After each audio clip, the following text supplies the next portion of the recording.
Chegamos à aula de número 4, finalmente. Bom, na aula anterior, vocês viram que nós vimos sobre o Tesouro Direto, uma das modalidades da renda fixa.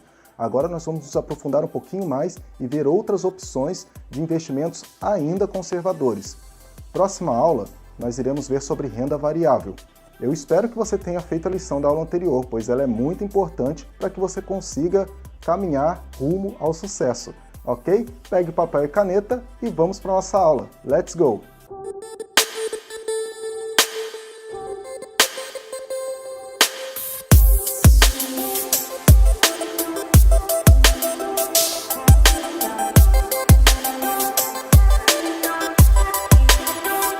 A primeira modalidade de renda fixa, que foi o Tesouro Direto, nós já vimos na aula 3, reserva de emergência. Vamos agora para algumas rendas fixas que nós chamamos de privadas, que são aquelas geralmente oferecidas pelos bancos ou pelas corretoras, ok? Vamos nessa. Primeiro, é importante que você entenda o que é o spread bancário. Então eu coloquei essas figuras aqui, essa ilustração, para você entender basicamente como que funciona. Vamos começar ali pela figura do investidor. O investidor, ele empresta dinheiro.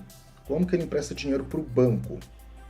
Comprando um CDB, aplicando num CDB, num LCI, numa LC, etc. Várias formas existem, vamos falar só apenas dessas rendas fixas aqui. Ou seja, você vai lá e emprestou o dinheiro para o banco. O que o banco faz? O banco pega o seu dinheiro e empresta para outras pessoas. Então, por exemplo, só para você ilustrar, você vai lá e pega um CDB, um certificado de depósito bancário do banco, você aplica lá 10 mil no CDB. O banco capta esse 10 mil e ele empresta para os correntistas. E como que ele empresta para os correntistas? Ele empresta em forma de cartão de crédito, em forma de cheque especial e outras formas que ele pode fazer, empréstimo pessoal, consignado, enfim, existem várias formas que ele pode fazer esse empréstimo. É óbvio que nós já conhecemos quais são as taxas de juros de um cheque especial de um cartão de crédito aqui no Brasil. São altíssimas. Quando o banco recebe esse dinheiro acrescido de juros, ele vai lá e te paga a um juro bem menor. Então vamos lá, olha só, correntistas em geral, temos ali as 3 pessoinhas ali, né? O que acontece? O banco emprestou dinheiro para eles. Eles vão lá e pagam juros de 300% ao ano, né? Ou seja, o banco vai lá e te paga com 6% ao ano, que em 2018 é mais ou menos isso que está a taxa de juros para um CDB que acompanha o CDI, que a gente vai ver mais para frente, que é o CDI. A diferença entre esses juros é chamado de spread bancário, que é a principal fonte de receita de um banco. E é assim que o banco faz dinheiro, é assim que o banco lucra, tá certo? Entendido isso, o que é a renda fixa privada? É basicamente você estar do lado esquerdo ali, que é o lado onde você empresta dinheiro para o banco, o lado em que você é um investidor. Tá? Vamos ver cada uma delas agora. O primeiro que eu deixei aqui é o que nós chamamos de certificado de depósito bancário, o famoso CDB, conhecido aí por todo mundo como CDB. Geralmente é o que o gerente te empurra. E é por isso que você tem que tomar alguns cuidados. Como, por exemplo, você sempre tem que se basear no Tesouro Direto. O Tesouro Direto é o melhor investimento e mais conservador e seguro que existe hoje no Brasil. Em questão de liquidez, segurança, o Tesouro Direto é o melhor que tem. Então não é vantagem para você investir seu dinheiro num CDB caso ele não renda mais que o Tesouro Direto. Pensa comigo, você tem 2 opções. A primeira é o investimento mais seguro do Brasil, porque o que é mais fácil, o banco quebrar ou o Brasil inteiro quebrar? Com certeza o banco quebrar é mais fácil do que um país inteiro quebrar, é muito mais fácil. Você tem um investimento que a liquidez é diária, ou seja, você pode sacar seu dinheiro a toda hora. E você tem algo que paga a taxa integral dos juros do Brasil. Então, assim, a menos que o CDB esteja assim a muitos mais porcentos do CDI, que a gente vai ver o que é CDI daqui a pouco, né, esteja 115%, 120% do CDI, talvez não seja tão vantajoso assim você investir no CDB ao invés de alocar seu dinheiro no Tesouro Direto, ok? As principais vantagens, né, que eu encontrei aqui do CDB, que eu consegui pensar, porque sempre quando eu falo de CDB me vem Tesouro Direto na cabeça, então as vantagens que eu consegui aqui é que ele é protegido pelo Fundo Garantidor de Crédito, que é uma instituição privada criada pelos próprios bancos, que é basicamente o seguinte: quando você empresta dinheiro para o banco, o risco de você não receber esse dinheiro de volta é quando ele vai à falência. Se ele for à falência, você não tem como receber seu dinheiro de volta, você perdeu seu dinheiro, certo? Errado. Porque os bancos eles se juntaram e criaram essa instituição, que é o Fundo Garantidor de Crédito, que é o quê? Caso o banco venha à falência, você é restituído em até R$250 mil. Ou seja, se você investir até R$250 mil num CDB, numa LCI ou numa LC, você pode ficar tranquilo que mesmo que o banco vá à falência, você recebe seu dinheiro de volta.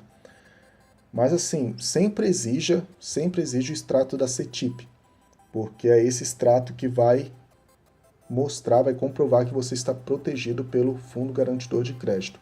Uma outra vantagem é que ele é mais rentável que a poupança, isso aí qualquer investimento praticamente hoje consegue. A desvantagem é que ele tem o desconto de IR, ou seja, você vai deixar o seu dinheiro, eu deixei aqui a tabelinha para vocês darem uma olhada, se você deixar até 6 meses teu dinheiro num CDB e acontecer alguma coisa e você precisar desse dinheiro de volta, você vai pagar 22,5% de IR. Na melhor das hipóteses, se você deixar por 2 anos aí, você paga 15% de IR. E geralmente os CDBs eles exigem um valor mínimo, e esse valor costuma ser um pouquinho alto para quem está começando, fazendo aportes de R$500 a R$600, né? É meio difícil, assim, os CDBs bons mesmos, que pagam bastante, que tem uma boa rentabilidade, eles estão aí no mínimo de 3 a 5 mil. É o investimento mínimo que você tem que fazer para conseguir investir no CDB. O próximo que eu deixei aqui é o Letras de Crédito Imobiliário ou Agrícola, LCI e LCA. A ideia é a mesma do CDB, não muda nada. Você empresta dinheiro para o banco, só que o que muda é o quê? É o destino que o banco vai dar para esse dinheiro. Geralmente ele usa esse dinheiro que você emprestou para ele para empreendimentos imobiliários ou projetos agrícolas. Ele também é atrelado ao CDI. E qual que é a maior vantagem? Também é protegido pelo FGC, né? Exige o seu extrato da CETIP sempre. Só que a principal vantagem dele é o seguinte: ele é isento daquele imposto de renda que a gente viu no CDB agora. Ou seja, a sua rentabilidade ela é livre. Então o que acontece? Você vê lá, por exemplo, olha, você tem duas opções, um CDB que paga 100% do CDI, e você tem um LCI e um LCA que também paga 100% do CDI. Batendo o olho, você pode imaginar o seguinte: poxa, os dois estão pagando 100% do CDI. Então, os dois são a mesma coisa. Errado. A LCI é mais vantajosa porque no final você não vai precisar pagar aquele imposto de renda que a gente viu. A principal desvantagem é o seguinte: por ser empreendimentos imobiliários, os bancos eles costumam exigir um valor mínimo muito alto. Mas assim, muito alto que eu digo é o que corre aí. Sempre existem exceções, né? Você consegue LCIs por 1.000, 2.000, mas assim, o mais comum de você achar LCIs boas, que tem uma boa rentabilidade, é de 20 a 50 mil reais no mínimo que você precisa investir. E uma outra desvantagem é que ela possui carência, ou seja, você tem um prazo mínimo para deixar o seu dinheiro lá que você não pode mexer, não tem como você sacar.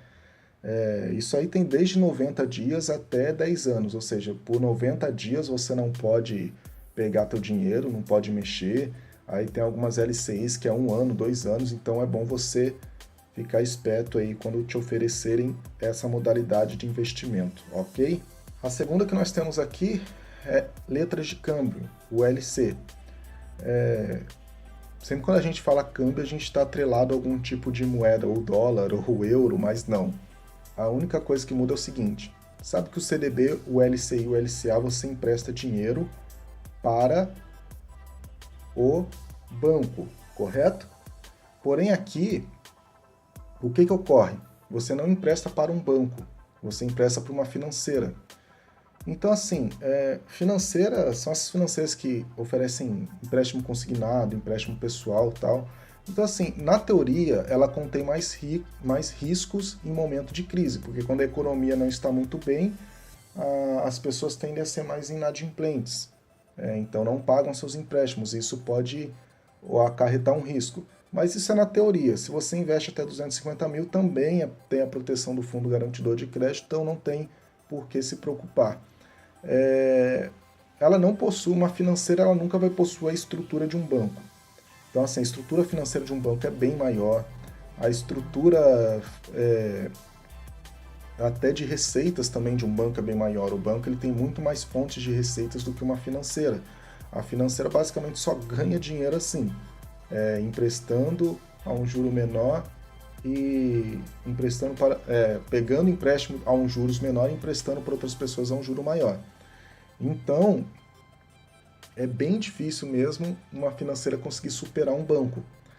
Então, teoricamente, é muito mais fácil uma financeira quebrar do que um banco, mas tem aquilo, você sempre pode contar aí com um fundo garantidor de crédito.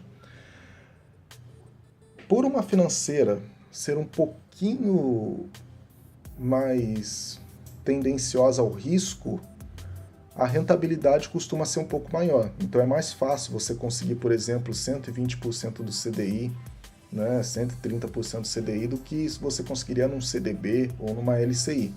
A desvantagem é o quê?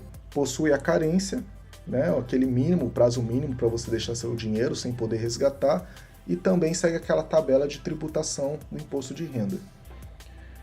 A gente falou muito aqui sobre CDI, Certificado de Depósito Interbancário. O que é isso? O CDI é basicamente o seguinte: no final de cada dia, o Banco Central ele exige que cada banco tenha um valor mínimo ou máximo na sua conta. E o que acontece? Alguns extrapolam esse limite e outros não têm o mínimo garantido.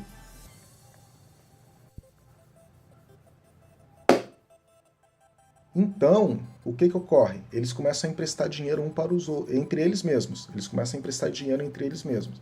E como não existe almoço grátis, eles cobram uma taxa de juro, né, para emprestar dinheiro até entre eles também. E essa taxa de juros praticadas, né, é chamada de CDI. E então, quando você vê o CDI, ele sempre acompanha muito de perto a taxa Selic, que a gente já viu na aula anterior. Então, hoje em 2018, os dois aí estão em 6, alguma coisa por cento, então é muito parecido, geralmente segue a Selic. E esse é mais um motivo de você sempre verificar o Tesouro Direto antes de investir em uma dessas rendas fixas, né?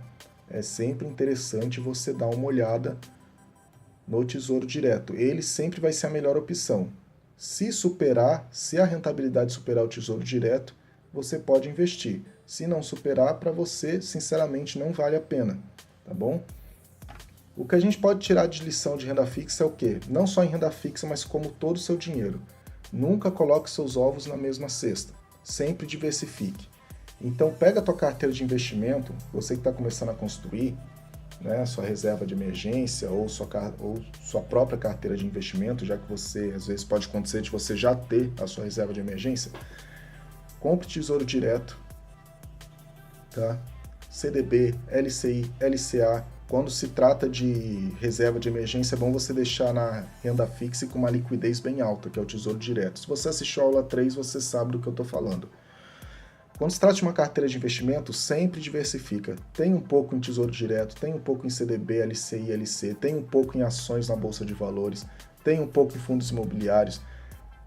Pega 5% lá e coloca em moedas, investe em ouro, tem um pouco de tudo. Por quê? Porque caso um dê errado, você tem os outros que vão estar ali rendendo para você e não vão te causar um grande impacto, tá? Essa aula foi um pouco mais curta, não tem muito o que falar sobre renda fixa. O princípio é básico, tá? Superou o Tesouro Direto, é um bom investimento. Não superou, não tem o porquê você investir nessa modalidade de renda fixa, tá? É vantajosa apenas para uma possível diversificação. Pessoal, Se você gostou dessa aula, dá um like aí, deixa um comentário, compartilha esse vídeo para ajudar a alcançar mais pessoas e muito obrigado pela tua presença. Nos vemos na próxima aula. Falou, um grande abraço, até a próxima.